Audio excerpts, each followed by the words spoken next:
Good day mga ka-lithium.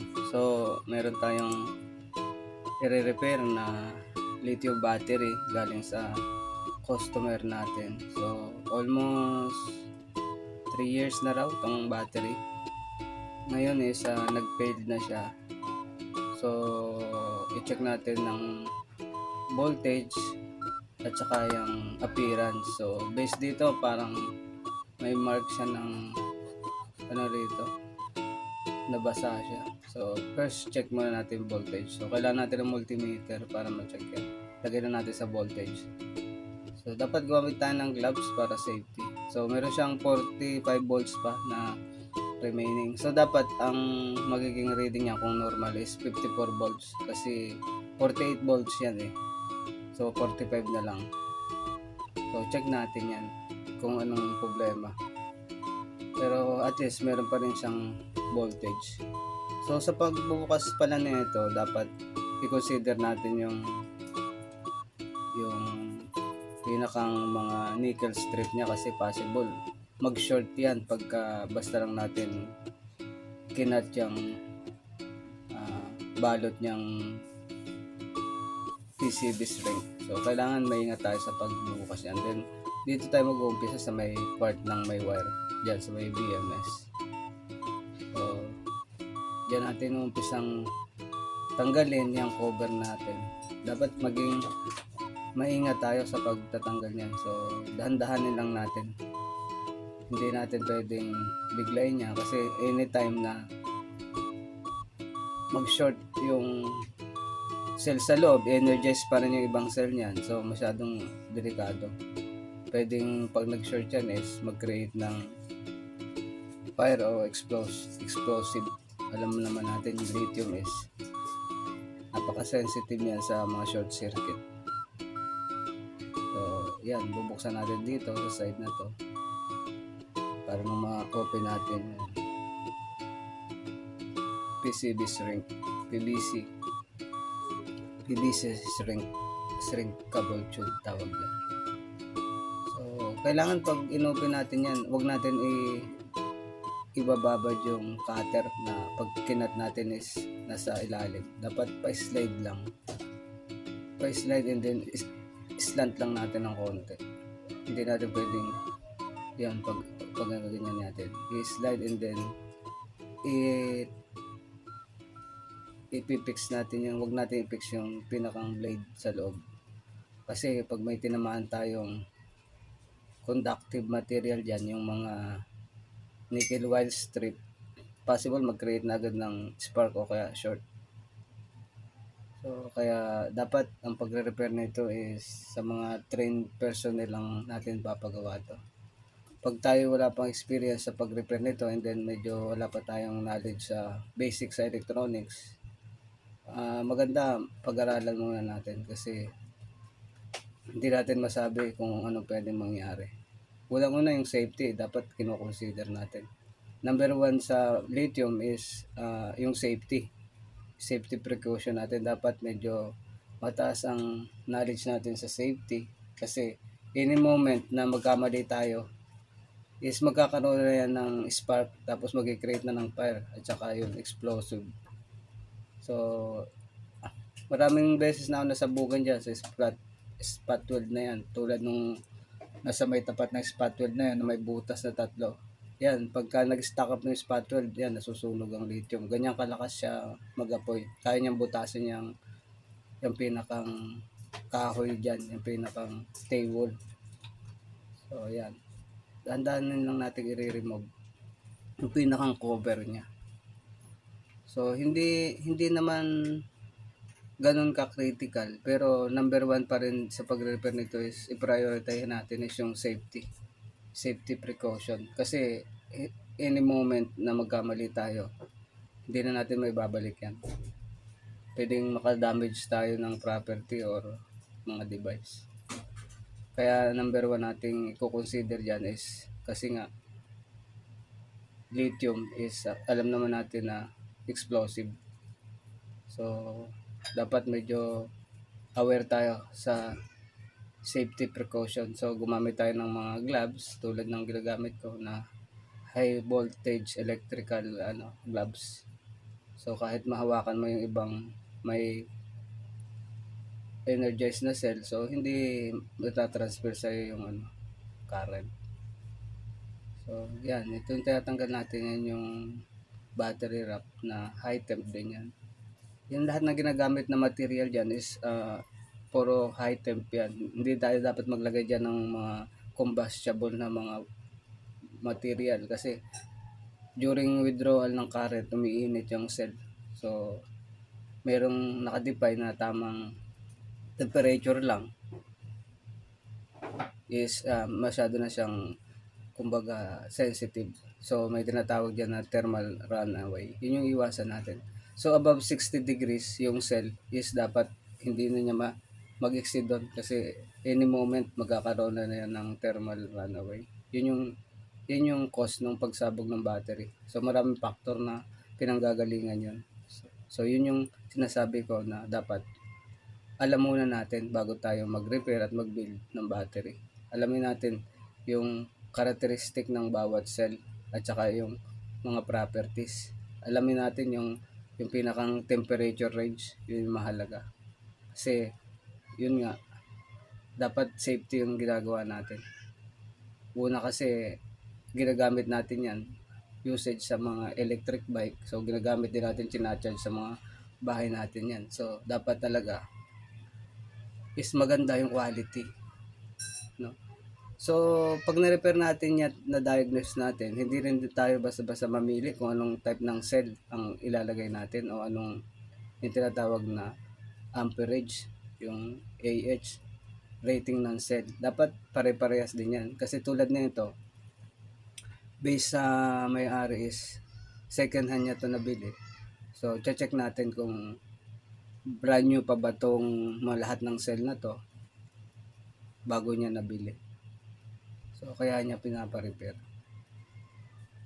So hindi naman totally pag nag end of life cycle na yung battery is talagang wala na.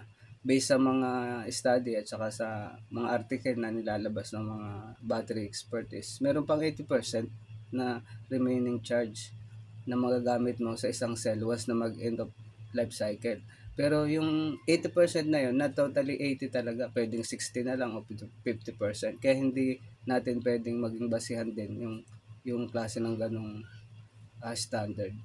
So sa case nito, almost 3 years na to. So dapat end of life cycle na to. Pero kailangan nating ma-utilize yung ibang cell para naman hindi tayo magastosan kasi pag bibili tayo ng new cell is napakamahal talaga pag magbibuild ng new battery.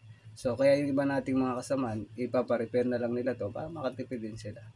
So yung pagre-repair natin, tutulungan natin sila na ma-utilize pa yung ibang cell dyan at mapapalitan lang natin yung defective. Pero ang tanong doon is how long nilang magagamit yung battery. Yun yung i-consider natin sa repair. So malalaman natin yan kung yung mga characteristic ng cell, for example voltage at saka yung current. So yung charge niya bang ampere is kaya pang mag-sustain ng power para ma-drive yung mga electric vehicle o electric motor. So sa case na to, hindi natin ma-figure out hanggat din natin na check yung pinaka-loob nito. So kailangan natin mabuksan muna yung mga cover na to. Tulad nitong high temp na battery cover na yan. So talagang madikit yan kasi nagsiserve din as yan, parang waterproofing. Kaya binabalot yan. Okay. Medyo mahirap talaga itong tanggalin. Kasi kailangan nating dahan-dahanin yan. Baka kasi may mga matanggal tayong nickel strip wire na naka-spatule dyan.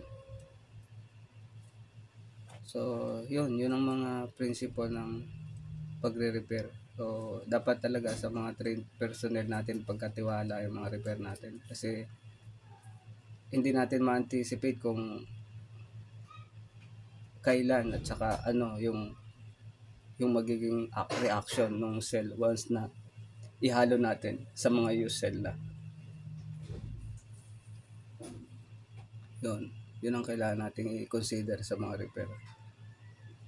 So tayo is ginagawa lang natin ang paraan na ma-utilize nga natin yung remaining cell kasi nga napaka-expensive ng lithium kung papalitan mo lahat. So unlike dito is 48 volts, tapos base sa specs is 15 ampere. So parang pumapatak 200 milliamp 2200 milliamp per cell. So meron siyang 6P 6 parallel and then 13 series, kaya 48 volts 15 amps. So ayun yung mga cell na expose na natin. So yan yung mga test point ng BMS. So may mga builder na hindi gumagamit ng BMS. Ewan ko kung, pero para sa akin kailangan ng BMS kasi syempre kaya nga battery management system siya yung liable para i-check yung performance ng cell. Once na mag-defective, ikakat niya agad yung output. So, safe talaga. Pero hindi natin mako-consider yung iba based sa kanilang studies. Yun, ganun yung ginawa nila. Pero, kanya-kanya rin sigurong experience. Pero para sa akin is, kailangan natin ng BMS. Especially sa mga e-bike, mga ganyan, motor vehicle. Kasi, napakataas ng withdraw current natin. And then, any moment, hindi natin na monitor yung mga cell voltage. Kasi mga BMS natin, may mga Bluetooth din yung mga high-tech na BMS. So, anytime, mamonitor mo yung performance ng per cell based sa Bluetooth. So, ma-access mo yung Bluetooth sa cellphone mo. Doon makikita mo kung ano na yung mga cell na may discrepancy yung voltage. Napakahalaga kasi na dapat ang mga voltage ng cell is pare-parehas. Once na mag-withdraw kasi ng current, pare-parehas silang bababa. Once na naiiwan na yung isang voltage, isang cell, or mas mabilis na siyang ma-discharge, may factor na yung kanyang internal resistance. Meaning, mas mababa na yung amperage na i-charge niya dun sa cell. Although, for example, pare-pareha sila is hindi naman lahat kasi ng cell is na-build based on standard. For example, lahat ba yan is pare-parehas yung internal resistance? Maybe yung nag-build is hindi check yung internal resistance, nahaluan siya ng higher internal resistance. So, doon mabe-base na possible sa long run is yung higher internal resistance, hindi siya makakapag charge ng maximum ampere compared dun sa ibang cell. So, katulad na yan, ito yung mga BMS and then yan yung mga test point. So, iti-test natin yung mga voltage per cell. Yan yung cell 1. So, ayan, 3.7. So, nominal voltage ng lithium is 3.7. So, based sa mga battery expert, dapat hindi mo ma-discharge yan below 3 volts. Kasi nga, medyo critical na siya. So, ayan, pang cell number 4, 5, and then 6. So, okay, 3.7. Ayan, ayan is 7. Okay, 3.7. Then, yun, 8. Cell number 8. So, 2 volts. Below 3.7. 2 volts. So, medyo critical na yung voltage niya. And then, the rest is, ayun, 3.7 yung 9. And then, 10. So, 3.6. At least, 3.7. Okay. And then, 12, 3.7. So, yun. So, yung cell number 8 is 2 volts, no? Based doon sa nakita nating voltage. Siya na yung pinaka-weak cell. So, possible, defective na yung cell na yan. Hindi na natin kailangan pang recover yan or tawag doon, i-rebalance, parang gano'n. Kasi, sobrang baba na yung voltage. Meaning, Meaning, before binili dyan, pare-pares ang voltage. Pero siya is, na, naiwan siya at siya yung pinakamabilis mag-discharge. Meaning, mataas na yung internal resistance nitong cell na to.